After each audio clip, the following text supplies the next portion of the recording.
சக்திக்கு ஜெய். அன்னை அபிராமி அம்மனுக்கு ஜெய். விஜயதசமி அன்னைக்கு அபிராமி அன்னை பதிகம் ஆரம்பிக்கிறோம். 2 நிமிஷத்தில் முடிச்சுட்டு, அதாவது காப்பு செய்யல் மாத்திரம் பார்த்தோம். அதுவும் அப்புறம் அதை குயிக்காக ஒரு ரீவிசிட் பண்ணிவிட்டு அப்புறம் நம்ம பதிகம் எவ்வளோ முடியுமோ பார்த்தோம். அது நான் தூய தமிழ் பாமாலை சூட்டுதற்குன்னு ஆரம்பிக்கிற பாட்டை நம்ம அர்த்தம் புரிஞ்சுக்கிறதுக்காக நான் வேறு மாதிரி அதை மாற்றி எழுதியிருக்கேன். மாட நேயர், நேயர்னா அம்பாளுடைய உபாசகர்கள், அவருடைய நண்பர்கள்.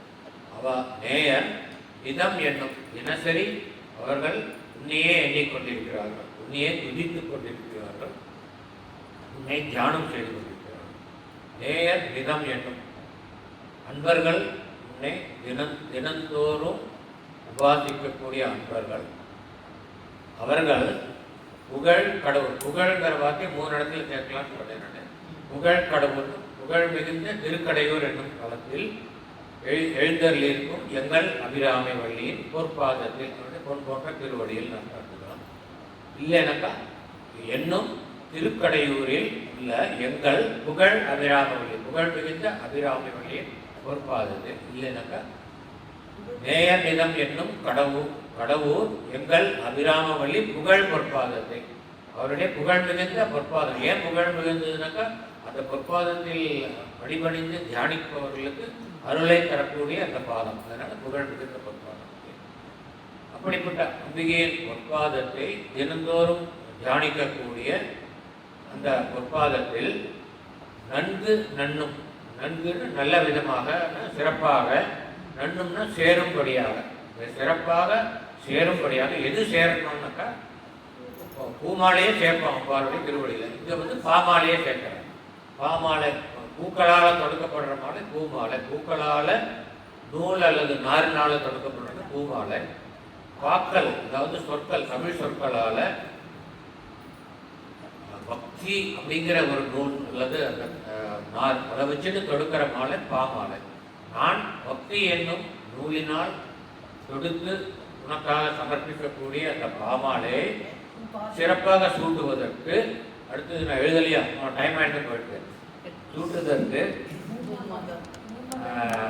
மும்மதம் 4வாய் 5 வழுத்துவோம். அதாவது நம்முடைய மும்மலங்களை அழிக்கக்கூடிய கருணையுடைய 4 வாய்னா சொன்ன தொங்க கீழில் இருக்கிற வாய் தொங்கி தொங்கக்கூடிய வாயுடைய 5 4 கரங்கள், அப்புறம் துதிக்கை 5 அவனுடைய திருவடியை வழுத்துவோம். எதுக்குனாக்கா ஒரு பிள்ளையார வழிபட்டு நம்ம எந்த காரியத்தை தொடங்கினாலும் தான் அது சிறப்பாக முடியும். அதனால அம்பாளுக்கு நான் சூட்டக்கூடிய அந்த பாமாலை சிறப்பாக அவருடைய திருவடியை போய் சேர்வதற்கு நீ எனக்கு அருள் புரிய வேண்டும் விநாயகர் பெருமான சொல்லிக்கிறோம். இப்போ நம்ம நூல் இதில் 22 பாட்டு தான் சீக்கிரம். கங்கையோடு கும்பையும் அணிந்தவர் சிவபெருமான் தெரியும். அவருடைய ஜடாமுடியில் கங்கையை அணிஞ்சிருக்கார். கும்பை போனாக்கா வெண்மை சின்ன சைஸ்தான் இருக்கும். அது இப்போ நம்ம சிவபெருமானுக்கு ரொம்ப பிடித்தமான ஒன்றை போடுவார். அதே மாதிரி அவருக்கு பிடித்தமான இன்னொரு பூ கும்பை பூ, சிவனுக்கு பிடித்தது. தும்பை சிவபெருமான பக்தனை சொல்றார். கங்கையை அணிந்த கங்கையோடு தும்பையும் அணிந்தவர், தனது ஜடையில் அணிந்தவர் இந்த சிவபெருமான். வியக்கும், அவர் வியக்கக்கூடிய அழகினை உடைய அம்பிகை என்று வியக்கும் கலாமதியை நிகர் வதனம். அவருடைய வதனம்னா திருமுகம் கலாமதினாக்க சந்திரன், கலாமதினா சந்திரகலை, சந்திரகலை. அம்பாளுடைய முகம் சந்திரகலை போல் இருக்கிறதுங்கிறத வர்ணித்து அதுக்கே ஒரு நூலை அப்பைய தீட்சிதர் எழுதியிருக்காங்க. அது துர்கா சந்திரகலா ஸ்துதி இருக்கிறது. ரொம்ப அற்புதமான கலாமதியை நிகர் வதனமும். அப்படி அந்த சந்திரகலையை ஒத்த ஒளி பொருத்திய முகத்தை உடைய அம்பிகை வதனமும். அந்த வதனத்தில், அந்த முகத்தில் உள்ள கருணை ஒளி விழிகளும், அவ்வாறுடைய 2 விழிகளும் கருணையை காட்டுகின்றன. அதுதான் நம்ம 79வது பாட்டில் பார்த்துக்கணும். விழிக்கே அருள் அபிராம வள்ளிக்கு. அருள்னாலும் கருணைனாலும் ஒரே அர்த்தம். விழிக்கே அருள் சொன்ன மாதிரி கருணை ஒளி விழிகளும். விண்முகில்கள் வெளியென காட்டிய கரும்பூக்கள். அப்பால் விஸ்வரூபம் எடுத்து இவருக்கு தரிசனம் கொடுக்குறாங்க. அந்த தரிசன காட்சி என்ன ஒரு மனதில் இருக்கு. அப்படி பார்க்கும்போது அப்பாளுடைய முகம் ஆகாயங்களாகவே நிற்கிறது. அப்பாளுடைய கரும்பூந்தல் ஆகாயத்தில் இருக்கு. அந்த கூந்தலுக்கு பக்கத்தில் சில வெண் மேகங்கள் போகிறது. ஆனால் அது வெண்மை அவ்வளவு இல்லை, கொஞ்சம் வெண்மையோடு கொஞ்சம் கருமையும் கலந்து இருக்கக்கூடிய மேகங்கள். ஆனால் அப்பாளுடைய கூந்தல் அவ்வளவு கருமையாக இருக்கிறதுனால அந்த கான்ட்ராஸ்டில் பார்க்கும்போது இது ரொம்ப வெண்மையாக தெரியுது. அதனால விண்முகில்கள் வெளிரென காட்டி மிகுந்த வெண்மையுடன் இருக்கும்படியாக காட்டி அந்த கருங்கூந்தல் ரொம்ப கருமையாக இருக்கு சொல்றதுக்கு பதிலாக விண்முகில்கள் வெளிரென காட்டிய கருங்கூந்தல் ஒரு பொயட்டிக். இன்னொரு அதுல எதுக்காக சொன்னா அர்த்தம் அம்பாளுடைய முகம் ஆகாயமெல்லாம் நிற்கிறது காட்டிய கருங்கூந்தலும் சங்கை இல்லாத ஒளிரும். சங்கைன்னா குறையில்லாமல் ஒளிரக்கூடிய மாங்கல்யம், அதாவது தங்கத்தினால் ஆன மாங்கல்யம். அந்த மாங்கல்யம் குறையில்லாததுனாக்கா தங்கத்தில் மாசு மருவு இல்லாத குறையில்லாத பத்திர மாற்று தங்கம் சொல்வாங்க. இந்த மாதிரி மாற்று குறையாத தங்கம் 99.9 சொல்றாங்க. இந்த மாதிரி தங்கத்தினாலான மாங்கல்ய காரணத்தில் இருந்து கொண்ட எங்க தெரிஞ்சுக்கிட்டான மிடருன்னா கழுத்து. அதாவது யார்கிட்டயோ ஒரு கேள்வி கேட்கணும், பதில் சொல்ல தெரியலன்னாக்கா தமிழில் சொல்றது நிறைய நாவல்லாம் விடரு விழுங்கினான்னு சொல்லுவோம். விடரு விழுங்கினான்னாக்கா கழுத்தில் எச்சில முழுகிறது. என்ன சொல்றது தெரியலன்னாக்கா எச்சில முழுக்கும். அது இயற்கையாக வரக்கூடிய ஒரு காரியம். எதுக்காக விடருன்னா கழுத்து தொண்டைனா.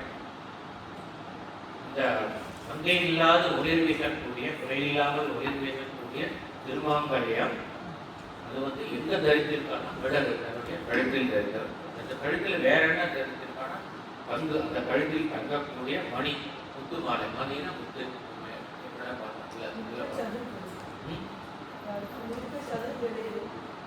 அது அர்த்தம். தங்கு மணி விடரு அந்த கழுத்தில் தங்கக்கூடிய முத்து மாலை. முத்து மாலை இருக்கு, திருமாங்கல்யம் இருக்கு. குறையில்லாத இப்படி அம்பாளை வர்ணிச்சுட்டு அவருடைய கூந்தலை வர்ணிக்கிறார், வதனத்தை வர்ணிக்கிறார், கருணைக்கு ஒரு விழியை வர்ணிக்கிறார். இப்போ மாங்கல்யத்தையும் முத்து மாலையும் வர்ணிக்கிறார். மிக்க சதுர்பெண். சதுர்னாக்கா தெய்வீகம், மிகுந்த தெய்வீகத்தை உடைய துங்க பாசாங்கம். துங்கம்னாக்கா தூய்மைன்னு அர்த்தம். துங்கபத்ரா தூய்மையான நதி. இந்த காலத்தில் தூய்மையா இருக்குது. இப்போ நம்ம எல்லாம் தொழில்நுட்பம் அது வேற தூய்மையான துங்கபத்ரா இருக்குது. துங்கனாக்கா தூய்மையான பாசம் அமுதம். அது ஏன் தூய்மைனா அதுதான் நமக்கு ஞானத்தை கொடுக்கக்கூடியது. பாசத்தை உண்டாக்கி அந்த பாசத்திலிருந்து விடுவிக்கக்கூடிய அங்குசமும் ஒரு கையிலே இருக்கிறது.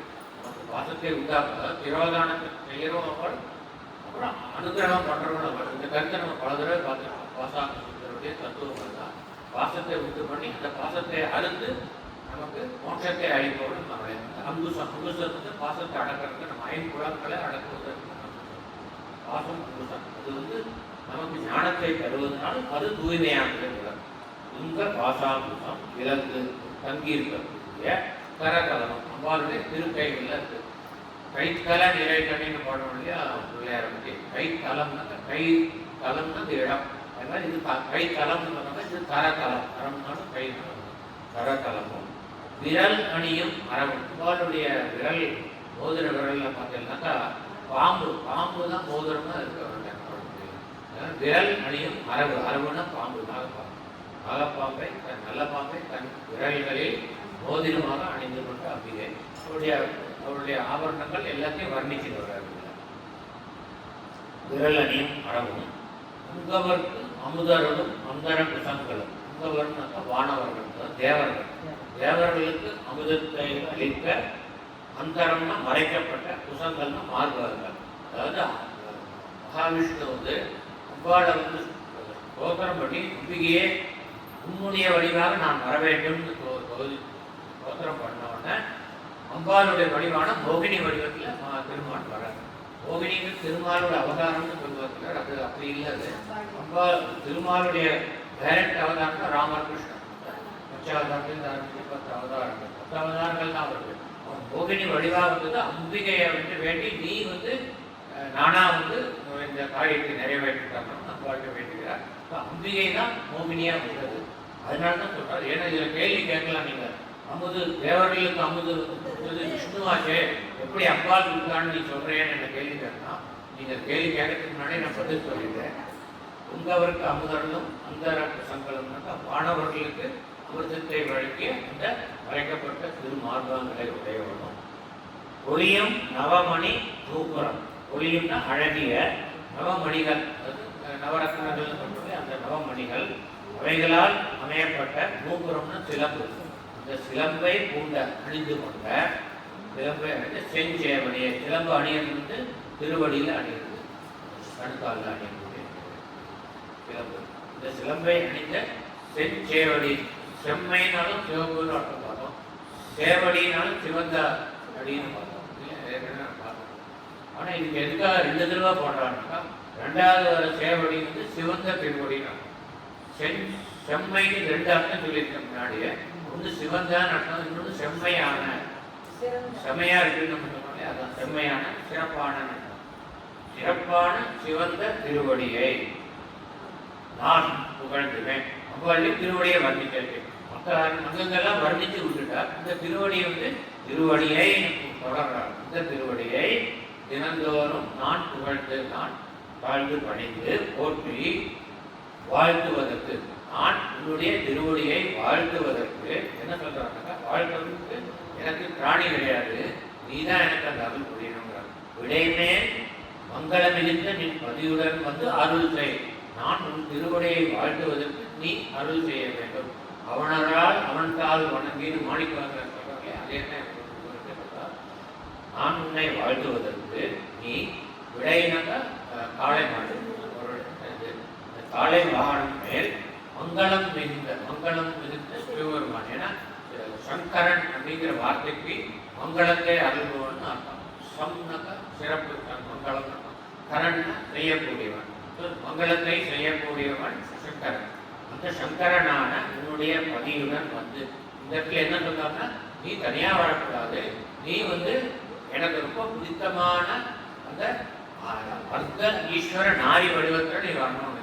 ஏற்கனவே அர்த்த ஈஸ்வர நாடியை பற்றி பல பாடல்களில் பார்த்துருக்கோம். திரும்ப இதில் கொண்டு வந்த முதல் பாடலே கொண்டு வந்தார். நீ அர்த்த நாரீஸ்வர வடிவத்தில் எனக்கு நீ அருள் புரிய வேண்டும். விடையுமே மங்களம் மிகுந்த நின் பதியுடன் அர்த்த நாரீஸ்வர வடிவில் அருள் செய்து அப்புறம் அம்பாளை பல இதில் நாமங்கள்ல போட்டுருவாங்க. வளர்த்திரு கடவுரில் வாழ்க்கை. வளர்னாக்கா அருள் வளரக்கூடிய திருக்கடவுர். இன்னொரு அர்த்தம் திருவளர் கடவுரில் மாற்றம்.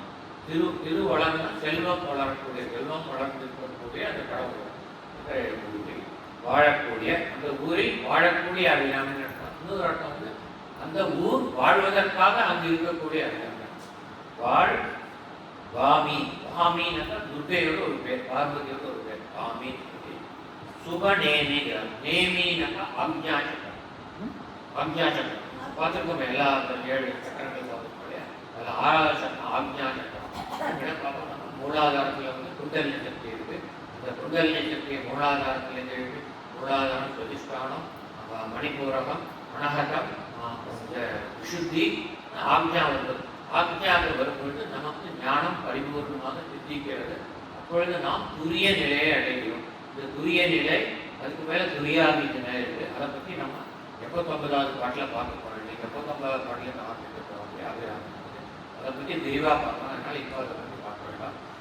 அந்த அக்ஞா சக்கரத்துக்கு வரும்பொழுது நாம் அந்த ஆன்மீக பயணத்தின் முடிவை அடைகிறோம். அந்த இடத்துல நம்ம முடிவாயிடுறோம்.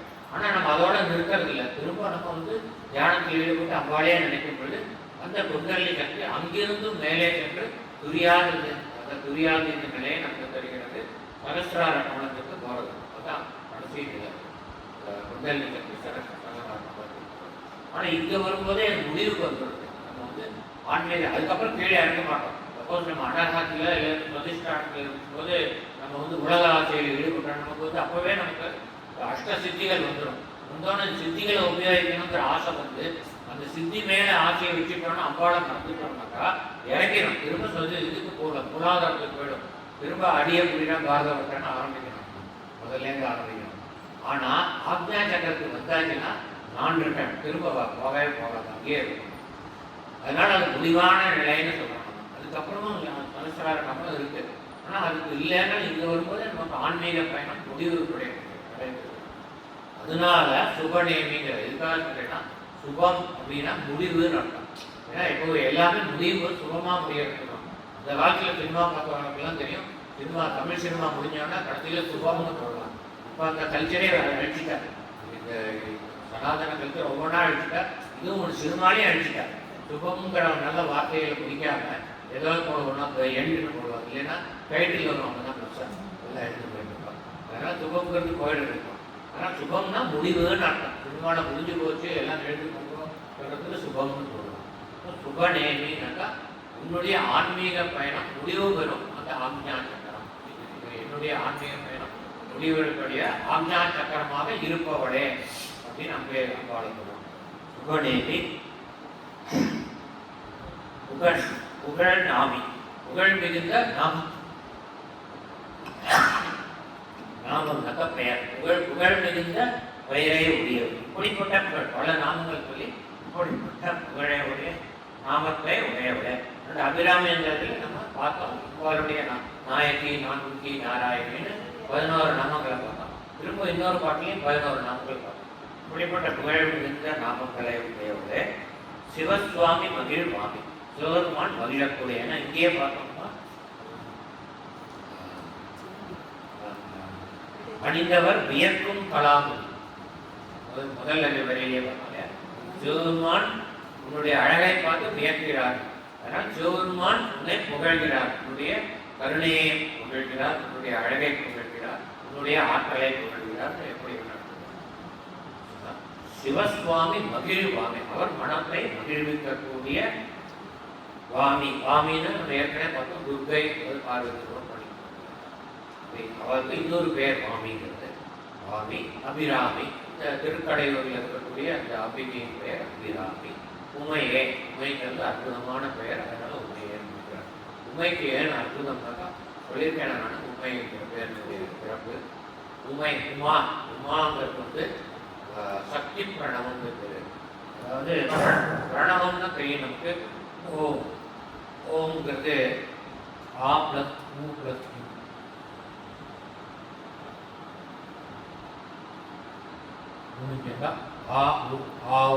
ஆவுங்கிறது ஓம். இது வந்து பிரணவம், சிவப்பிரணவம்.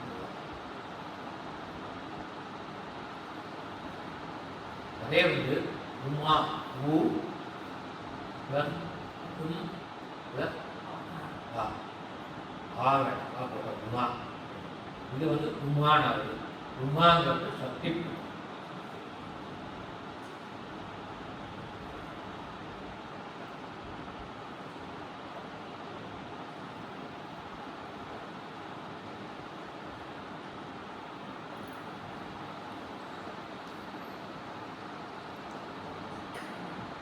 அதனால உமாங்கிறது ரொம்ப ரொம்ப ஸ்பெஷல்.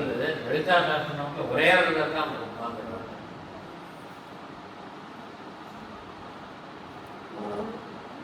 உமையே அப்படின்னு பிடிக்கிறார். அதாவது கடைசியில் வந்து பலஸ்ருதி மத்தியமாவதியில் உங்களுக்கு எல்லாமே தெரிஞ்சிருக்காரு. சகல செல்வங்கள் அதில் வந்து 16 செல்வங்களை பற்றி லிஸ்ட்டு போட்டு கொடுக்குறாங்க. இந்த பாட்டிலேயே திரும்ப வேற 16 செல்வங்களை கேட்டுக்கிறாங்க. அதில் வேற அது சிலருக்கு வந்து 2 காமனாக இருக்குது, கல்வி. இப்போ இதில் என்னென்ன 16 செல்வங்கள் கேட்குறாங்க? தலையாத கல்வி 1, குறையாத வயது 2, கபடு வாழாத நட்பு 3, கன்றாத வளமை 4, குன்றாத இளமை 5, கழு பிணி இல்லாத உடல் 6, சலியாத மனம் 7, அன்பு அகலாத மனைவி 8, தவறாத சந்தானம் 30, தாழாத கீர்த்தி 10, மாறாத வார்த்தை 11, கொடைகள் மாறாத கொடை 12, தொலையாத நிதி 13, கோணாத கோல் 14, துன்பமில்லாத வாழ்வு 15, துய்யனின் பாதத்தில் அன்பு 16. கடைசியா போடுறான், உன்னுடைய பாதத்தில் எனக்கு அன்பு வந்து ஏன்னாக்கா முதல்ல சொல்லிட்டாருனாக்கா வரிசையா ஒரு லிஸ்ட் போட்டு நான் வரிசையா லிஸ்ட் போட்டு சொல்றேன்னா கடைசியில சொன்னது உங்களுக்கு எல்லாம் ஞாபகம் இருக்கும். முதல்ல சொன்னது மறந்துடும். வரிசையா நிறைய விஷயங்கள் உள்ள போயிருக்குனாக்கா நம்ம அத்தனையும் நினைவு வச்சுக்க முடியாது. எதை நினைவு வச்சுக்கணும், கடைசியில் சொன்ன ஒன்று ரெண்டு ஞாபகம் வச்சுக்கணும். அதனால அவர் கேட்குற எல்லாத்தையும் அவருக்கு ரொம்ப ரொம்ப முக்கியமானது வந்து ஒன்று உண்மையில் உள்ள அன்பு தான் எனக்கு ரொம்ப முக்கியம். அதனால அது கடைசியில் போட்டார். ஏன்னா யாராவது கேட்கலாம், அம்பாள் மேலே அன்பு போய் கடைசியில போய் கேட்குறாங்க, முதல்ல கேட்க மாட்டாங்க. முதல்ல கேட்டால் பங்குருவா அம்பா, அதனால கடைசியில் கேட்குறாங்க. அதனால அப்படி வருது. இது என்னென்னு ரொம்ப குறிப்பாக பார்த்துக்கலாம். இது எல்லாமே தானாக அர்த்தம் புரியக்கூடிய மாட்டாங்க. கலையாத கல்வி. கலையாத கல்வினாக்கா நம்ம வந்து இளமையில கல்வி கற்கிறோம். ஆனால் அது முதுமை வரைக்கும் கடைசி மூச்சு வரைக்கும் நம்ம கற்ற கல்வி நம்ம விட்டு நீங்க கூடாது, மறந்து வரக்கூடாது. அல்சைமர் எல்லாமே சொல்றாங்க, டெமென்ஷியா, அதெல்லாம் அந்த மாதிரிலாம் வந்து நான் கற்ற கல்வி மறந்து போயிடக்கூடாதுங்கிறார். கலையாத கல்வினா கல்வி மனத்தில் நினைத்து நிற்க வேண்டும் அப்படின்னு கேட்டார். கலையாத கல்வி. குறையாத வயது, குறைவான ஆயுள் இருக்கக்கூடாது, எனக்கு நீண்ட ஆயுள் வேணும். நீண்ட ஆயுள் கேட்கறதுனால தான் அவன் கலையாத கல்வின்னு கேட்குறேன். ஏன்னா நீண்ட ஆயுள் நான் 121 வயசு நமக்கெல்லாம் விதிக்கப்பட்டிருக்கு. ஆனால் இப்போ நம்ம யாரும் 121 வருஷம் இருக்கிறது இல்லை. காரணம் நம்மளுடைய பழக்க வழக்கங்கள் அப்படிலாம் மாறிடுது. மனிதனுக்கு விதிக்கப்பட்ட ஆயுள் 121 வருஷம், அதுக்கப்புறம் இருக்க முடியாது. ஆனால் சித்தர்கள்லாம் ரொம்ப அற்புதமான பயிற்சிகள் காரணமா அவள் ஆயிரக்கணக்கான வருஷங்கள் இருக்கா. அகஸ்தியர் 10,000 வருஷத்துக்கு மேலே இன்னும் இருந்துட்டு இருக்காரு அவர், அது வேற சமாஜம். அப்புறம் மகாவதார் பாபா வந்து 4000 வருஷமா இருந்துட்டு இருக்காரு. நம்ம போன்ற மனிதர்கள் 121 வருஷங்கள் இருக்க முடியும். முறையான வாழ்க்கை வாழ்க்காங்க. ஆனால் முறையான வாழ்க்கை வாழலை இருக்கும். அதனால் ஆயுள் குறைஞ்சு போயிடுது. எப்போதுமே 90 வயசு தரங்க பெரிய காரியங்கள். அதனால் குறையாத வயது அப்படின்றார். அப்புறம் கபடு வாராத நட்பு அப்படின்னா கள்ளங்கவனம் இல்லாத, அதாவது தூய நட்பு. உள்ளொன்று வைத்து புறமொன்று பேசுவார், உறவு களவாமை வேண்டும். கபடு வாராத நட்பு. கன்றாத வளமை. கன்றாத வற்றாத குறையாத வளமை. வளமை செல்வம். வற்றாத செல்வம் வேண்டுகிறார். ஏன் செல்வத்துக்காக ஆசைப்பட்டு கேட்கல, ஏன் கேட்கிறாருன்னு பின்னாடி வரும். குன்றாத இளமை. ஏன்னா உடம்புல இளமை இருந்தால் தான் அம்பாளை தியானிக்கிறதுக்கு நமக்கு சக்தி இருக்கும். அதுக்காக வந்து இளமை கேட்கிறேன். நான் ரொம்ப முடிஞ்ச எனக்கு உட்காரவே முடியலன்னு தியானத்தில் பார்க்க முடியும். அதனால இளமையா இருக்கணும். அதாவது குறையாத வயது கேட்கிறேன். 120 வருஷம் இருக்கணுங்கிற, அந்த 121 வருஷமும் நான் ஓடிட்டு இருக்கணுங்கிற குன்றாத இளமையும். அடுத்தது அது ஒரு கழுப்பினியல் இல்லாத ஒரு உடலும். இது இளமையோடு இருந்தா பிடி வராது, புதுமையில தான் ஒவ்வொன்றா பிடி நாமத்தை நீ வந்தே காது. அதெல்லாம் குன்றாத இளமை, கழுப்பினி இல்லாத உடல். இந்த உடல்ல வந்து பிணினா வியாதி, நோய்கள் வராமல் இருக்கணும். அடுத்தது சலியாத மனம், அதாவது சஞ்சலம் இல்லாத மனசு. நமக்கு ஏதோ நினைப்போம், அது நடக்காது, ஒன்று வந்து சலிச்சுக்கணும். ஏன் கடவுளுக்கு கருணையே இல்லையா? நம்ம வினையினால அப்படி நடக்கிறதுன்னு நம்ம நினைக்கிறது இல்லை. ஏதோ கடவுள் இருந்து நமக்கு இந்த துக்கத்தெல்லாம் கொண்டுதான் நினைச்சிட்டு அவர் மேலே படிய போகணும். அந்த மாதிரி இல்லாமல் நான் எதையும் சம பக்குவத்துடன், அன்பா துன்பம் இரண்டையும் சம பக்குவத்துடன் ஏற்கக்கூடிய மனநிலை எனக்கு வேண்டும். சரியாக அன்பு அகலாத மனைவி. கல்யாணம் ஆனவுடனே ரொம்ப அன்பா இருக்கா, அப்புறம் ஒரு 10 வருஷம் போயா அப்படின்னு இந்த மாதிரி சொல்லக்கூடிய இல்லாத ஒரு மனைவியா இருக்கணும். அப்படின்னு அன்பு அகலாத மனைவியும். ஆனால் நமக்கு முதுமையில தான் மனைவிகளுடைய தேவை அதிகமா இருக்கு. அதே மாதிரி மனைவிக்கு கணவனுடைய தேவை அதிகமா இருக்கு. ஒருத்தரோட சப்போர்ட்டா பார்த்துட்டு இருக்காங்க. அதனால அன்பு என்னைக்குமே அகலாமல் இருக்கக்கூடிய மனைவி வேண்டும். அது 8வது. அடுத்து தவறாத சத்தானம். தவறாததுனாக்கா தான் அப்பா அம்மா சொல்ற பேச்சை கேட்டுட்டு நடக்கக்கூடிய சத்தானம். அது தவறாதுனாக்கா எனக்கு வந்து நிறைய கஷ்டம் கொடுக்கக்கூடிய குழந்தைகள் அர்த்தம் இல்லை. நம்ம வந்து அவளுக்கு அவளுடைய நல்வாழ்வுக்காக நமக்கு அவருக்கு சொல்லக்கூடிய உபதேசத்தை செவி கொடுத்து கேட்கக்கூடியவர்கள். கேட்டு நடக்கிறாளா இல்லையா? அந்த 2வது கேட்க, நீ என்ன சொல்றது எனக்கு தெரியும், உன்னை விட எனக்கு நிறைய தெரியும். நம்ம கூகுளில் இதெல்லாம் பார்த்து நமக்கு என்ன தெரியும், கூகுளுக்குன்னா என்னென்ன தெரியாது அப்படின்னு சொல்லக்கூடிய குழந்தைகள் இப்போ நிறையா இருக்கு. அதனால இந்த மாதிரி இல்லாத சந்தானம் அந்த காலத்திலேயே சொல்றாங்க. அந்த காலத்திலே அப்படி சொன்ன பேச்சு கேட்காத குழந்தைகள் தவறாத சந்தானம். காழாத கீர்த்தி. என்னைக்கும் என்னுடைய புகழ் புகழ் எப்பவுமே இருக்க வேண்டும். அது கீழே இருக்கக்கூடாது, உயர்ந்து நிற்கக்கூடிய புகழ் இருக்க வேண்டும். காழாத கீர்த்தி. அந்த கீர்த்தி எதனால வருதுன்னா, அம்பிகையே உன்னை நான் உபாசிப்பதனால், உன்னுடைய அடியவன் என்பதனால் எனக்கு புகழ் இருக்கு. என்னை வந்து நான் சுப்பிரமணியே இருக்கிறதுனால யாரும் என்னை புகழல. நான் அபிராமி அந்தாதி இயற்றியதால், நான் உன்னுடைய கருணையினால் அமாவாசை தினத்தன்று பூர்ண நிலவை நீ கருவித்ததால் அதனால் எனக்கு புகழ் வந்தது. அந்த புகழ் எனக்கு குறையாமல் இருக்கணும்னா என்னென்னைக்கும் நான் உன் மீது அன்பு கொண்டிருக்க வேண்டும், இதே போல் பக்தி கொண்டிருக்க வேண்டும். அப்பொழுதுதான் உன் கருணை என் மீது எப்பொழுதும் இருக்கும். உன் கருணை என் மீது எப்பொழுதும் இருந்தால்தான் எப்பொழுதும் என் புகழ் மங்காமல் இருக்கும். அந்த அர்த்தத்தில் சொல்ல இல்லைன்னா என்ன மாதிரி யாருன்னு அப்படி தூக்கி விட்டு இருக்க சொல்லல. புகழ் என்னைக்கும் புகழ் இருக்கணும்னா, எனக்கு புகழ் இருக்கணும்னா உன்னுடைய கருணை இருந்தால் தான் புகழ் இருக்கணும். உன்னுடைய கருணை வேணும்னா எனக்கு உன் மீது பக்தி மாறாமல் இருக்க வேண்டும். அதனால இன்டைரக்டா சொல்றது எனக்கு என்றும் உன் மீது பக்தி மாறாமல் இருக்கணுங்கிறது தான் இது. தவறாத தாழாத கீர்த்தின்னு சொல்றாங்க. தாழாத கீர்த்தியும் மாறாத வார்த்தையும் ராமர் சொன்ன மாதிரி ஒரு சொல்லுங்கிற மாதிரி நான் சொன்ன சொல்லை மாறாமல் இருக்க வேண்டும், நான் சொன்ன சொல்லை நிறைவேற்ற வேண்டும். மாறாத வார்த்தையும் தடைகள் மாறாத படை. இப்பதான் இதுதான் தெரியுது. நமக்கு வந்து கொன்றாத வளமைன்னு சொன்னாலே எதுக்கு எனக்கு குறையாத வளமை செல்வம் வேணும்னாக்கா தடைகள் மாறாத படை. நான் கொடுத்துட்டே இருக்கணும், கர்ணன் மாதிரி கொடுத்துட்டே இருக்கணும். யார் வந்து கேட்டாலும் இல்லைன்னு சொல்லாமல் கொடுக்கணும். அப்படி கொடுப்பதற்கு நான் கொடுக்க எனக்கு செல்வம் தேவைக்கூடாது. கொடுத்தா குறைஞ்சிருது இல்லையா, அது குறையாம பெருகணும்ங்கிறாங்க. கன்றாத வளமைன்னு சொல்றாங்க. கன்றாத வளமை எதற்காக வேண்டும் என்றால் தடைகள் வாராத கொடை நான் கொடுப்பதற்கு கன்றாத வளமை வேண்டும். அடுத்தது தொலையாத நிதி, அதுவும் அதே தான். நான் தடைகள் வாராத கொடை கொடுப்பதற்காக எனக்கு நிதியம் தொலையாமல் இருக்க வேண்டும். குறையாமல் இருக்குனாக்கா எங்கிட்ட திருட்டு போகக்கூடாதுன்னு அர்த்தம். இன்னொன்று கொடுக்க எனக்கு குறையாமல் பெருக வேண்டும். நான் இன்னைக்கு ஒரு 50 லட்சம் கொடை கொடுத்தேன்னாக்கா எனக்கு ஒரு கோடி வரணும். ஆனால் பேராசைனால இல்லை, இன்னும் கொடுக்கணுமேங்கிற ஆசைனால அது கேட்கணும். குறையாத நிதியம் கோணாத கோல். அதாவது அந்த காலத்தில் வந்து அரசர்களுக்கு வந்து செங்கோல் வந்து ஒரு அதர்மம் பண்ணால் அது கோணி போயிடும். இப்போ வந்து பாண்டியராஜன் வந்து கண்ணகி வந்து சபையில் மதுரை சபையில் வந்து ப்ரூவ் பண்ணுறான். என்னுடைய கிளம்புல வந்து மாணிக்க பரவல், என்னுடைய மனைவியினுடைய இதில் வந்து முத்து பரவல் சொல்லி அப்படி தூக்கி எறிஞ்சால மாணிக்க பரவல் வந்த உடனே அவனுக்கு தெரிகிறது என்னுடைய காம் வந்து செங்கோல் வந்து நழுவிருக்கு. உடனேயே அவன் வந்து மனசு உடைச்சி இறந்து போயிட்டான். இந்த காலத்தில் அப்படி இருந்தால் அரசாங்கம் பண்ணலாம். தமிழ்நாட்டில் அப்படிப்பட்ட ஒரு அரசாட்சி இருந்தது. இன்னைக்கு எப்படி நான் சொல்ல வேண்டாம், அந்த அன்னைத்தை மட்டும் நான் சொல்லியிருக்கேன்.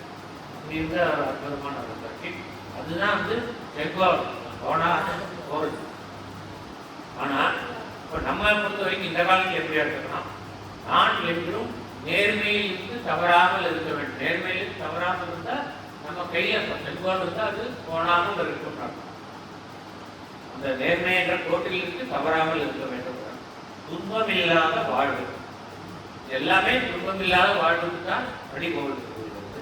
துன்பமில்லாத வாழ்வு, அப்படியே துன்பம் வந்தாலும் அதை துன்பமாக ஏற்றுக்கொள்ளாத மனப்பக்குவம் வேண்டும். துன்பமில்லாத வாழ்வு. துய்யின் பாதத்தில் அன்பு, அதுதான் முக்கியமானது. தூய்மையான உங்களுடைய திருவடியில் அன்பு வேண்டும். அந்த அன்பு இருந்தாக்கா மேல சொன்ன 15 எனக்கு தானாக கிடைக்கும். அன்பும் உதவி ஒற்றை நீ எனக்கு தந்து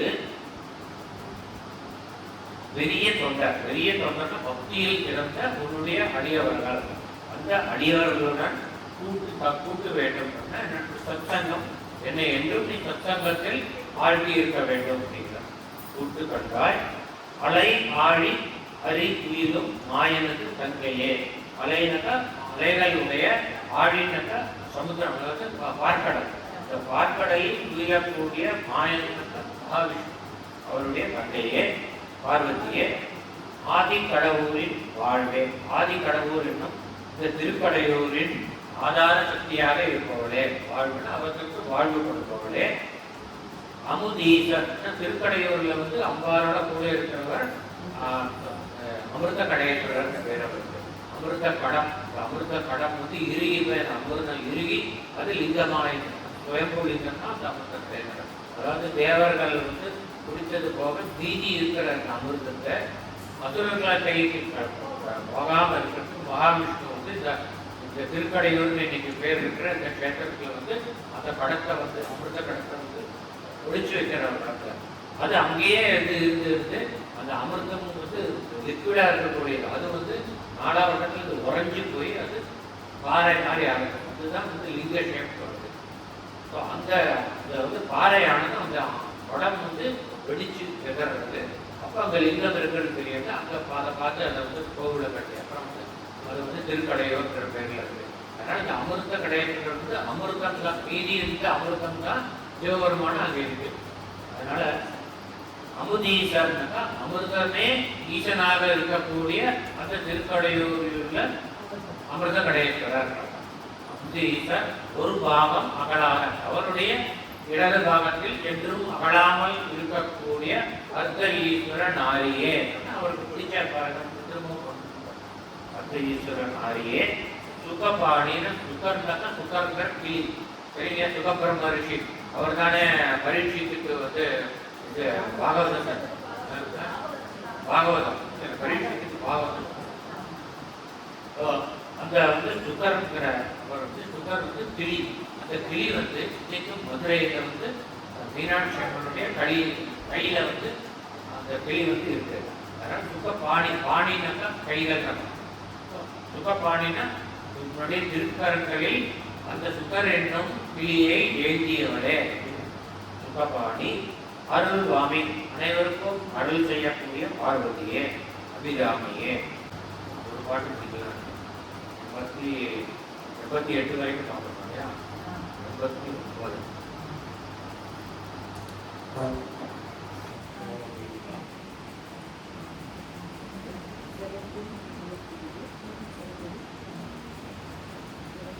மோஸ்ட்லி இது மட்டும்தான் பார்க்க முடியும்.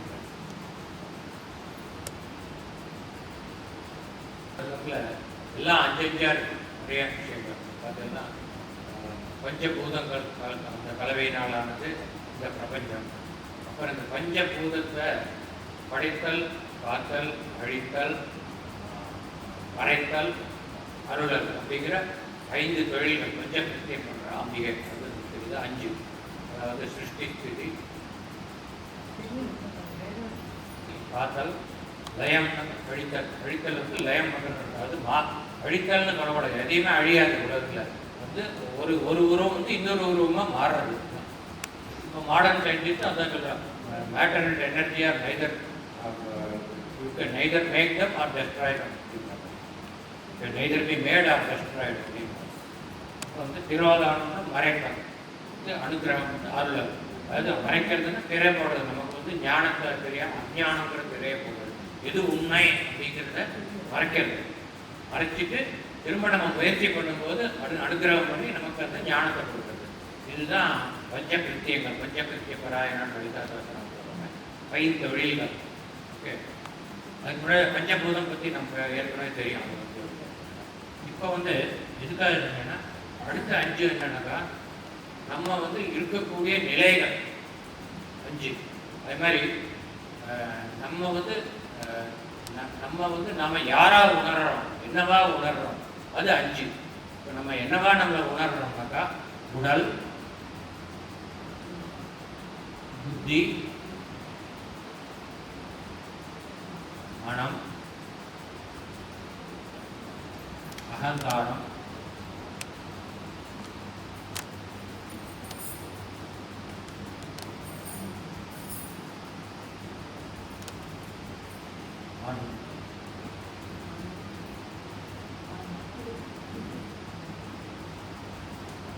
இப்போ வந்து நம்ம எல்லாருக்கும் தெரியும் நம்ம இருக்கோம்னு. யாருக்கும் டவுட் இல்லை, நம்ம இருக்கோங்கிறது எல்லாருக்கும் தெரியும். பார்க்கலாம் தெரியுதோ இருக்கோம். இருக்கோங்கிறதுல பிரச்சனை இல்லை. ஆனால் நம்ம என்னவா இருக்கோம் அப்படிங்கிற புரிதல்ல தான் பிரச்சனை. அதுதான் வந்து ஆன்மீகத்தோட அடிப்படை. நம்ம என்னவா இருக்கோம்னு புரிஞ்சுக்கிறது தான். நம்ம என்னவா இருக்கோம்னு நம்ம சட்டுன்னு பார்த்தோம்னா நமக்கு உடலாக இருக்கோம்னு தான் எல்லாருமே சொல்லுவோம். ஏன்னா நம்ம வந்து நம்மளை ஐடென்டிஃபை பண்ணுறது நம்ம உடம்போட தான். நான் யாருன்னாக்க நான் சிவராமன். சிவராமன்றது என் பேர், என்னோட உடம்புக்கு வச்ச பேர் தான். எனக்கு எந்த பேருமே கிடையாது. ஏன்னா எனக்கு ஆயிரக்கணக்கான பேர்கள் இருக்குது. ஏன்னா எவ்வளோ கோடான கோடி ஜென்மங்கள் எடுத்திருக்கேன். அதில் சில ஜென்மங்களில் பேர் இருந்திருக்கும், சில ஜென்மங்களில் பேர் இருக்காது. எல்லா இதுலேயும் பேர் கிடையாது. மிருகங்களுக்கெல்லாம் பேர் வைக்கிறதுலாம் நான் இப்போ வைக்கிறோம்.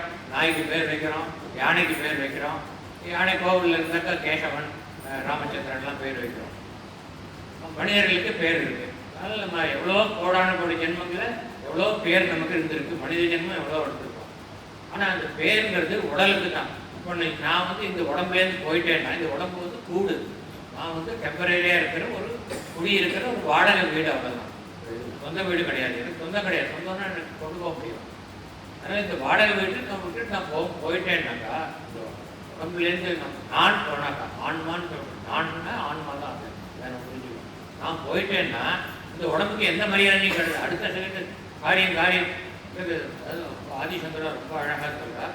கதபதி வாயோ தேகா பாயே பாரியா விப்யதி தஸ்மின் காயே.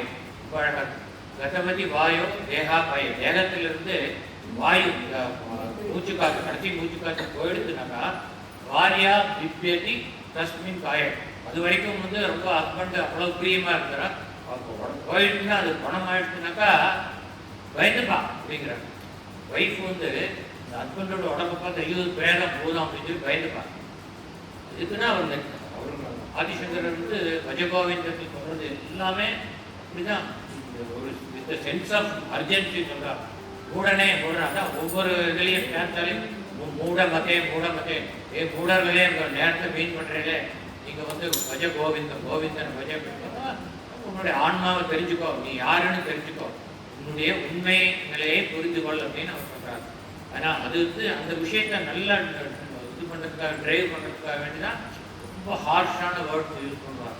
வாரியா பிபிஎஸ்சி தஸ்மின் காயனா கோபம் வரல லேடிஸ், ஏன்னா நான் என்ன என்னோட ஹஸ்பண்டை பார்த்து நான் பயந்து வேணாம் அப்படின்னு சொல்லுவார். ஆனால் அது உண்மைங்கிறது எல்லாம் ஒத்துக்கணும்.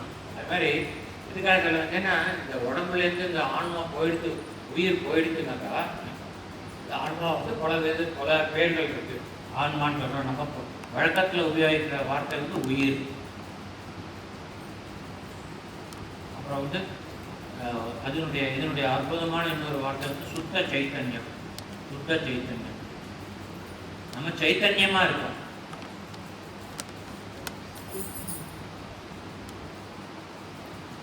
அதாவது நம்ம வந்து இப்போ நம்ம யாரு அப்படிங்கிற ஆராய்ச்சிக்குன்னா, நான் யாருங்கிற ஆராய்ச்சிக்குன்னு முக்கியம்னு சொல்கிறோம். நம்ம யாருன்னு ஆராய்ச்சி பண்ணால் நமக்கு வந்து ஐம்புலன்களால் ரொம்ப சுலபமாக தெரிஞ்சுக்கக்கூடியது உடம்பு. நம்ம உடம்பு இருக்குங்கிறது எந்த பிரமாணமும் வேண்டாம். இப்படி தொட்டு பார்த்தா தெரியுது, கண்ணால் பார்த்தா தெரியுது, ஐம்புலன்கள்னாலே தெரிஞ்சுக்க நம்ம உடம்பு இருக்குது. சரி, இப்போ நம்ம உடம்பாக இருக்கோம்னு சட்டுன்னு தெரிஞ்சுக்க முடியும். நம்ம புத்தியாக இருக்கோம், மனமாக இருக்கோம், அகங்காரமாக இருக்கோங்கிறது தெரிஞ்சுக்க முடியாதது தெரிஞ்சுக்க முடியும். அது அனுமானத்தில் தெரிஞ்சுக்க முடியும். நம்ம புத்தி இருக்குன்னு தெரியறதே நம்ம புத்தியினால தான் நம்ம சிந்தனை பண்ணணும். இப்போ நான் பேசுறது வந்து புத்தியை உபயோகித்து வார்த்தைகளை உருவாக்கி பேசிட்டு இருக்கேன். புத்தி இருக்குன்னு தெரியறது. சரி, அந்த புத்தியினால தோன்றக்கூடிய எண்ணங்கள் எங்க இருக்குன்னா மனசுல இருக்கு. அதனால நமக்கு உடம்பு புத்தி மனம் எல்லாம் இருக்கு தெரியுது. ஆனால் புத்தி மனத்தெல்லாம் வந்து நமக்கு ஐம்புலன்களால் உணர முடியாது. உடம்பு மட்டும்தான் ஐம்புலன்கள். ஏன்னா அதுதான் வந்து கிராஸ் பாடி நாம் இதில் இங்கிலீஷில் சொல்லுவோம். அது வந்து ஸ்தூல உடம்புன்னு சொல்லுவோம். ஓகே, அது கிராஸ் பாடி. இதெல்லாம் வந்து சட்டில் புத்தி மனம் ஆகும். ஆனால் அதெல்லாம் தெரிஞ்சுக்க முடியும். அகங்காரம்னாக்கா ஈகோன்னு சொல்றது, நான்கிற ஒரு எண்ணம், கண்ணுணர்வு, அதுவும் வந்து நமக்கு வந்து புரிஞ்சிக்க முடியாது. ஸோ இது எல்லாமே நமக்கு புரிஞ்சிக்க முடியாது, உணரவும் முடியாது.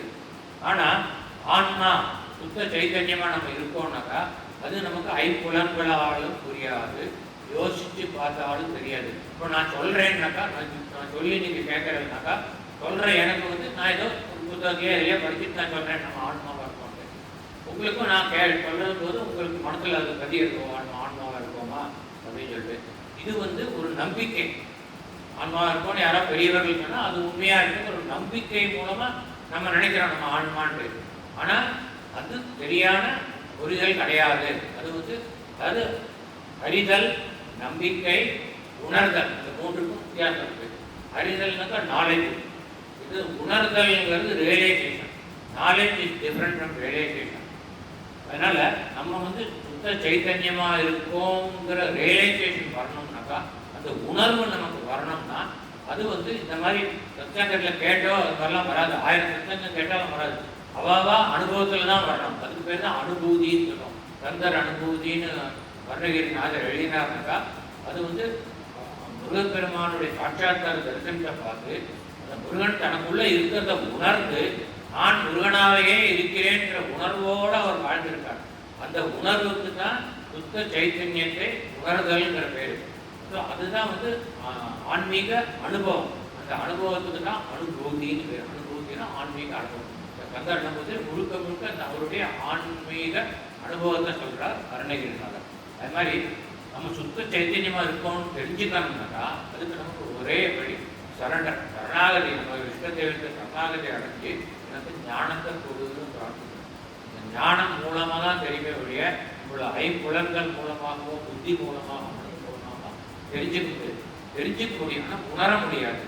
நம்ம புத்தி மூலம் சரி இப்போ நான் சொல்கிறேன்னா அந்த புத்தினால் நம்ம யோசிச்சா நம்ம உடல் கிடையாது, புத்தி கிடையாது, மனம் கிடையாது, அகங்காரம் கிடையாது, நம்ம ஆன்மாவில் சுத்த சைத்தன்யம்ன்றது நம்மளால் புரிஞ்சிக்க முடியும். அதுவும் அந்த புரிதலும் ஒரு நம்பிக்கையினால் வருது. ஸோ இந்த ஆள் சொன்னோன்னா ஓரளவுக்கு அது உண்மை இருக்கும் அப்படிங்கிற ஒரு நம்பிக்கையினால் வரதே வழிய நீங்கள் உணர்றதில்லை. உணரும் போது நம்ம ஆன்மாங்கிற உணர்வு வந்துடுதுன்னா நம்மளுடைய பிஹேவியரே வேற வருது. நம்ம இந்த உலக விஷயங்களில் நம்ம இந்த அளவுக்கு ஈடுபாடு கொண்டிருக்க மாட்டோம். உலகத்தில் வாழ்வோம், ஆனால் தாமரைகளை தண்ணீர் மாதிரி மட்டும் படாமல் வாழ்வோம். பெரிய மகான்கள்லாம் ஜீவன முக்தர்கள். ஜீவன முக்தர்கள்னாக்கா நம்ம சுத்த சைத்தன்யம்ங்கிற அந்த உணர்வோடைய பல ஆண்டுகள் வாழ்ந்துருக்கார். நம்ம ரமண மகரிஷி, மகாபெரிவா, அப்புறம் எவ்வளோ நம்ம விவேகானந்தர், ராமகிருஷ்ண பரமஹம்சர், அவெல்லாம் அந்த மாதிரி வாழ்ந்துவா. அவன் ஜீவன முக்தர்களாக வாழ்ந்துருக்கான். எவ்வளோ நம்ம சித்தர்கள் ஜீவன முக்தர்களாக இன்னும் வாழ்ந்துருக்காங்க. அது மாதிரி இப்போ நமக்கு எந்த முயற்சியும் பண்ணாமல் நமக்கு அது சாத்தியம் இல்லை. நம்ம ஆன்மான்னு தெரிஞ்சுக்க முடியும். அதனால் உடலுக்கு அதிக இதுக்கெல்லாம் அதிக நம்ம என்ன வேல்யூ கொடுக்காம நம்ம சுத்த சைத்தன்யங்கிற உணர்வதற்கான முயற்சியை எடுப்போம் வழிய அதுதான் பண்ண முடியும். அந்த உணர்வு நமக்கு அனுகிரகம், அதாவது ஒரு ஞானத்தை தெய்வம் அனுகிரகம் பண்ணால் தான் கிடைக்கும். அந்த அனுகிரகம் வேணும்னாக்கா நம்ம அதுக்கு முயற்சி பண்ணணும். நம்ம தியானத்தில் ஈடுபடணும். அந்த எந்த தெய்வமும் அம்பாள் நமக்கு அனுகிரகம் பண்ணணும். அம்பாளையே நினைச்சு தியானம் பண்ணி பிரார்த்தனை பண்ணினா ஒரு நாளைக்கு நமக்கு அது சித்திக்கும். புத்தரே அவருக்கு ஞானம் வேணும்னு போய் எத்தனையோ வருஷம் தவம் பண்ணி தான் அவருக்கு கிடைச்சிது இந்த அனுபவம், இந்த ஆன்மீக அனுபவம். ஸோ அது எதுக்காக சொல்கிறேன்னா நம்ம 5 விதமான நிலையில் இருக்கோம் அப்படின்னு நம்ம நினைக்கிறோம். ஆனால் நம்மளுடைய உண்மை நிலை சுத்த சைத்தன்யம். நம்ம உடம்பு கிடையாது, ஏன்னா உடம்பு அழியக்கூடியது, ஆன்மா அழியாதது. இது பகவத்கீதையில் பகவான் கிருஷ்ணர் ரொம்ப விளக்கமாக சொல்லியிருக்கார். அதனால் நம்ம உடம்போ புத்தியோ மனமோ கிடையாது. இதெல்லாம் உடல் அழியும் போது இதெல்லாம் சேர்ந்து போயிடும். நம்ம ஆன்மா அது மட்டும்தான் போகிறது நம்ம உடம்பை விட்டு. ஆன்மா போகும்போது நம்ம ஏற்கனவே சொன்ன மாதிரி நம்ம புண்ணிய பலன் பாவ பலன் கொண்டு போகிறோம். நம்ம அதாவது நல்வினை தீவினையினுடைய பலன்களை கொண்டு போகிறோம். அதுக்கு தகுந்த மாதிரி மறுபிறவை கிடைக்கிறது. ஆனால் நம்ம சுத்த சைத்தன்யமாகவே வாழ்ந்துட்டு இருக்கோம்னாக்கா அப்போ நமக்கு உலகத்துக்கு மேலே ஒட்டுதல் வராது. அப்போ எந்த காமிய கர்மங்களும் நம்ம பண்ண மாட்டோம். அப்போ நமக்கு தேவைன்னே வந்திருக்காது, பற்றுன்னே வந்திருக்காது. பற்று இருந்தால் தானே நமக்கு அந்த ஒரு பற்றோடு நம்ம ஒரு காரியத்தை செய்ய போகிறோம்.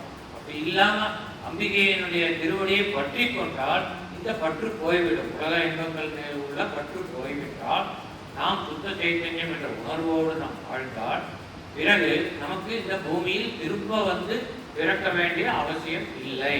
நாம் முக்தி என்னும், அதாவது நம்ம முக்திங்கிறது அடையப்பட வேண்டியது இல்லை. அதே மாதிரி யாரும் கொடுக்கறது இல்லை. கடவுள் நமக்கு முக்தி கொடுக்கணும்னு முக்திங்கிறது நம்ம உணரக்கூடிய ஒன்று. அதாவது நம்ம எல்லாருமே பிறக்கும் போதே முக்தர்களாக தான் பிறக்கிறோம்.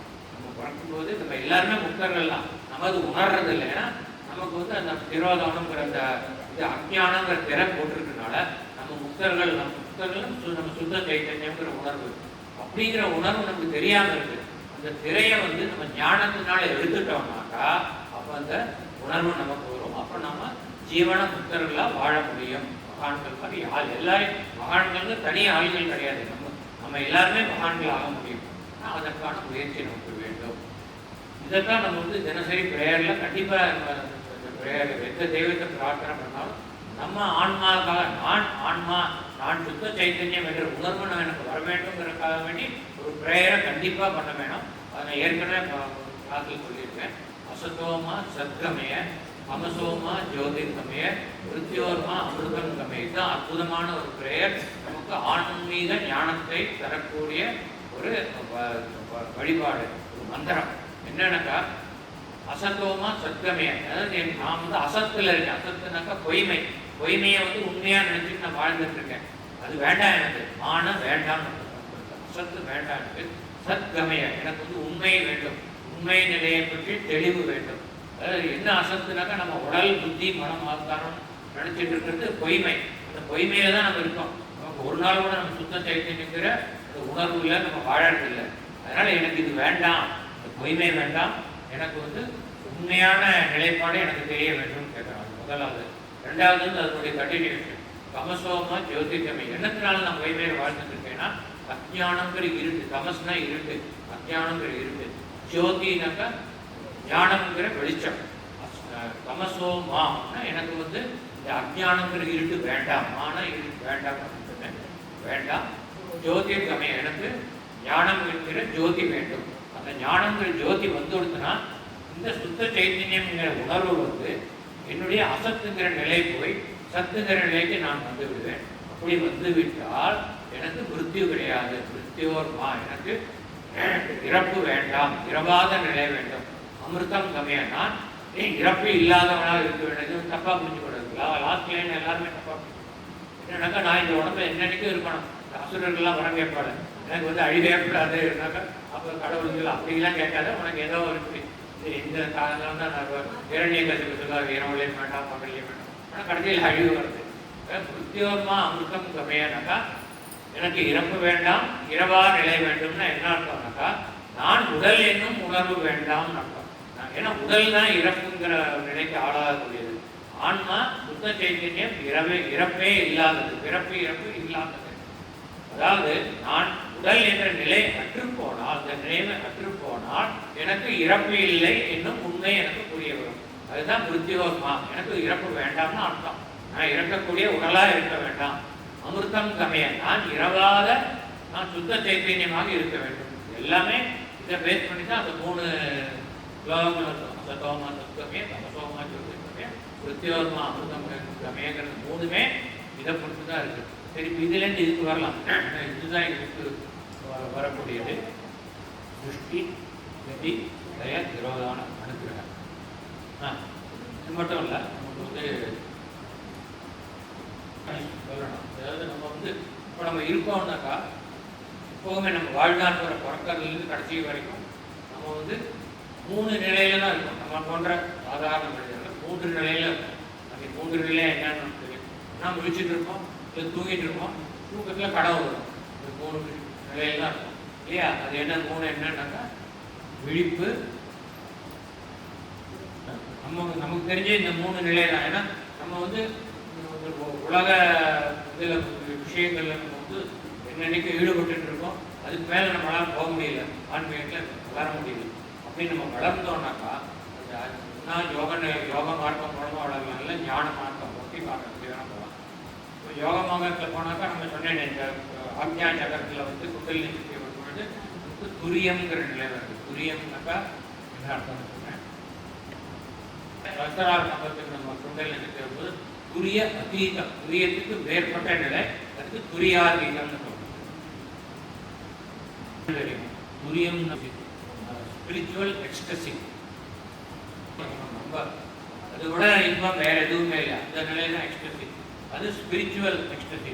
நமக்கு வந்து ஸ்பிரிச்சுவல் புரிதல்னால நம்ம வந்து சுத்த சைத்தன்யம்னு நமக்கு புரிஞ்சு கொடுத்துனாக்கா அப்போ பேரானந்த நிலையை அடையலாம். அதுக்கு மேலே அடையக்கூடிய இன்பம், இந்த உலக இன்பங்கள்லாம் ஒன்றுமே இல்லைன்னு தோணும். போய் போய் ஒரு ஜாங்கிரிக்கு ஆசைப்பட்டு நம்ம அது ஒரு இன்பம்னு நினச்சிட்டு இருக்கோம். அந்த மாதிரி எவ்வளோ அது மாதிரி நம்ம வாழ்க்கையில் அது மாதிரி சின்ன சின்ன இன்பங்களை வச்சு நினச்சி பெருசாக இருக்கும். அந்த இன்பம் கிடைக்கல நம்ம துன்பம் இது கிடைக்கலையே, ஒன்றுமே இல்லை, சாஸ்வதம் இல்லாது. இது எதுவுமே நம்ம வந்து ஒரு செல்வத்துக்காக வேண்டி ஆசைப்படுவோம். 100 கோடி எனக்கு வேணும், அது கிடைக்கலன்னா அது துன்பப்படுறோம். அந்த 100 கோடியை போகும்போது தூக்கிட்டா போக முடியும். நம்மளால் வந்து நம்ம சேர்த்து செல்வங்களையும் கொண்டு போக முடியாது. எந்த உறவுக்காக நம்ம வந்து செல்வத்தை சேர்த்து வைக்கிறோமோ, நம்ம தலைமுறை அடுத்த குழந்தைகள் அவன் பேர பசங்க அவங்களுக்கெல்லாம் சேர்த்து வைக்கிறோம்னு எதுக்காக வேண்டி நம்ம அடையிறோமோ, அந்த எந்த ஒரு உறவுக்காக நம்ம செல்வத்தை சேர்க்கிறோமோ, காரியங்கள் செய்கிறோமோ, அதாவது காமிய கர்மங்களை பண்ணுறோமோ, அந்த உறவுகளையும் நம்மளோட கூட்டிகிட்டு போக முடியாது.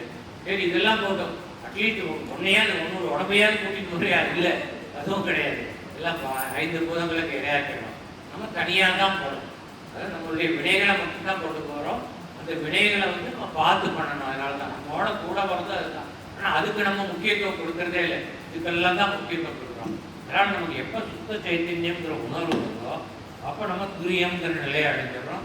அதுதான் ஸ்பிரிச்சுவல் எக்ஸ்பிரசி.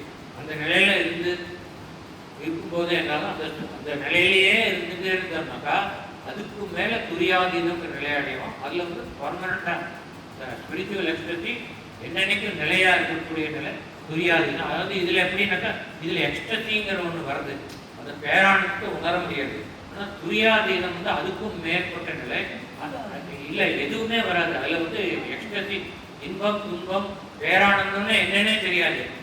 அப்படியே நம்ம இறைவனாகவே ஆயிடுறோம். கடவுளுக்கு வந்து விருப்பு வெறுப்பு கிடையாது, இன்பம் துன்பம் கிடையாது. அவனுக்கு இறைவனுக்கு பேரானந்தம்னு உண்டா கிடையாது, எல்லாமே ஒண்ணுதான் வந்து. அந்த மாதிரி நிலைமையை நம்ம அடையிறதுக்கு பேர் தான் துரியாதீனம். அந்த ஸ்பிரிச்சுவல் எக்ஸ்பிரஸையும் தாண்டி போயிடுறோம். அதுக்கு பேர் தான் ஜீவன முக்தி. நம்ம என்னன்னைக்கும் அந்த மாதிரி பல மகரிஷிகள்லாம் இருந்திருக்கா. ரமண மகரிஷி வந்து அப்படி வேலாவட்டமாக பார்த்தா எல்லாரோடையும் சம்பாஷணம் பண்ணிட்டு இருப்பார், எல்லாம் பண்ணிட்டு இருப்பாரு. அவர் உள்ளே இருக்கிறது வந்து எந்த விருப்ப வெறுப்பும் இல்லாத, ஆனந்தமும் இல்லாமல் துக்கமும் இல்லாமல் பேரானந்தங்கிற நிலையும் கடந்திருந்திருக்கார். அதுதான் துரியாதீனம். இதில் வந்து சுத்த சைத்தன்யமாகவே வாழ்வது துரியாதீனம்.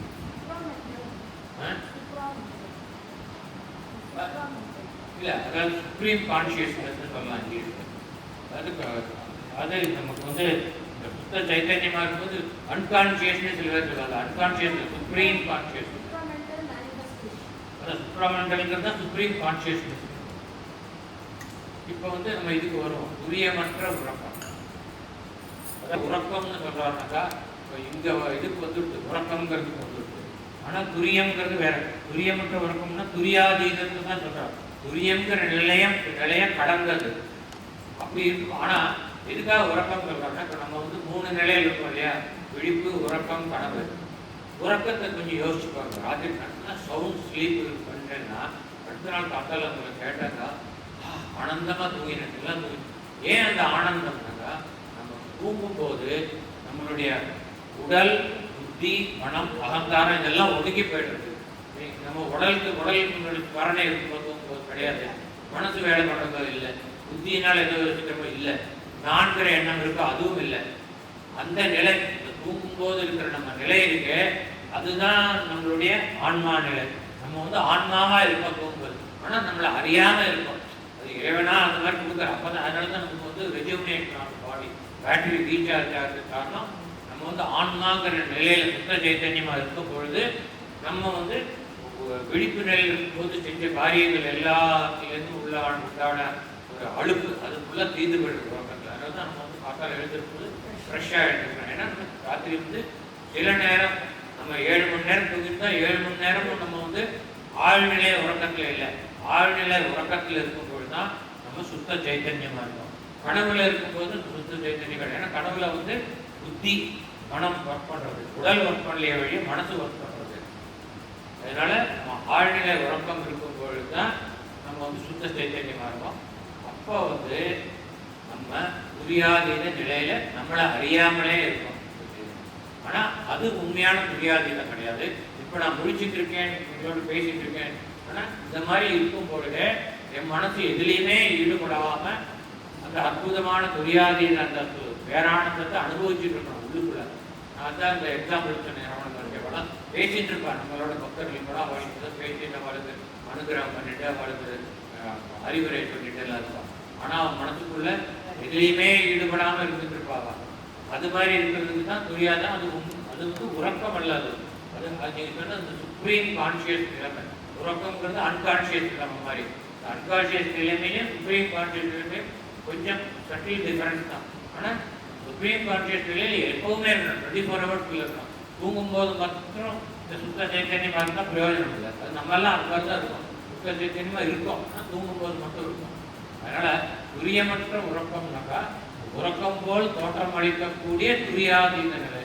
அந்த நிலையை தர நீ முந்தியே நீ எனக்கு தருவதற்கு வந்து வந்து உடம்போடு உயிர் உறவற்று வந்துருக்கு. இந்த உடம்போடு உயிர் உறவற்றுன்னா நம்ம வந்து உயிர் தான், சுத்த சைத்தன்யம் தான் என்ற நிலை வரும்பொழுது நமக்கு உடம்பு என்ற நினைவு போய்விடுகிறது. அதுதான் உடம்போடு உயிர் உறவற்று அறிவு மறக்கும் பொழுது.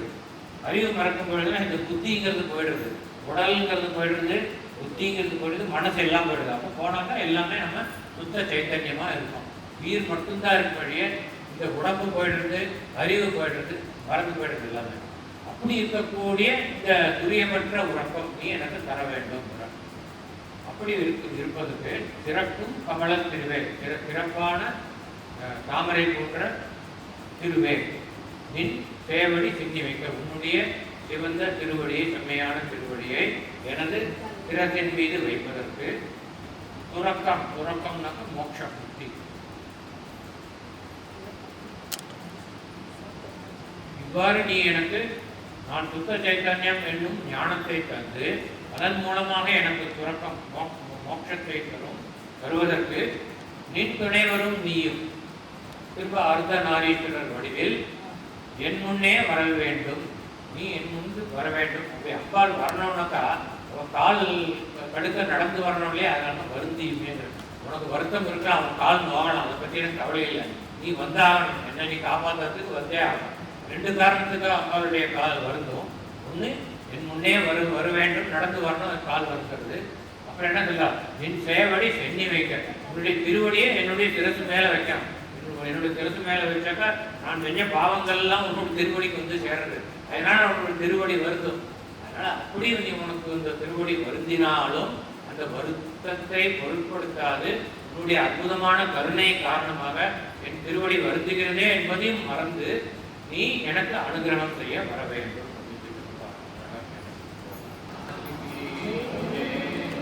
Yeah.